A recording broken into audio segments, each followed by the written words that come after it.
40 गावात डॉ. बाबासाहेब आंबेडकर स्मारकासाठी बहुजन आझाद सेनेचं विराट आंदोलन. आमदार मंगेश चव्हाण यांच्या आश्वासनानंतर स्थगित.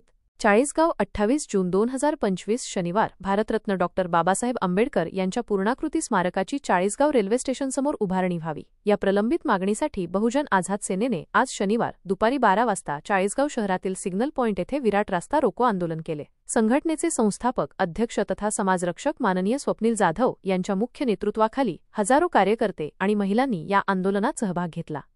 या आंदोलनाची सुरुवात विश्वभूषण डॉ. बाबासाहेब आंबेडकर चौक उद्यान येथून झाली होती, जिथून घोषणाबाजी करत कार्यकर्ते सिग्नल पॉइंटकडे मार्गस्थ झाले. या आंदोलनात हजारोंच्या संख्येने नागरिक सहभागी झाले होते, ज्यात महिलांचा सहभाग लक्षणीय होता. प्रचंड ऊन असो, वारा असो किंवा पाऊस, परिस्थिती काहीही असो, रास्ता रोको आंदोलन होणारच असा निर्धार कार्यकर्त्यांनी व्यक्त केला. आंदोलनाचे मुख्य सूत्रधार माननीय स्वप्नील जाधव यांनी यावेळी प्रसारमाध्यमांशी बोलताना आपली भूमिका स्पष्ट केली. ते म्हणाले होते की जोपर्यंत त्यांच्या मागण्यांबाबत ठोस निर्णय मिळत नाही तोपर्यंत हे आंदोलन स्थगित केले जाणार नाही.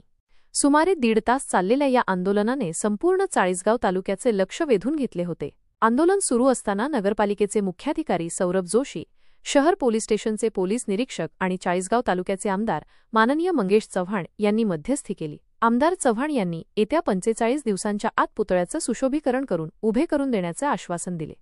संघटनेची मागणी पूर्ण झाल्यामुळे चाळीसगाव तालुक्यात आणि शहरात कार्यकर्त्यांमध्ये पुन्हा एकदा आनंदाचे वातावरण निर्माण झाले आहे.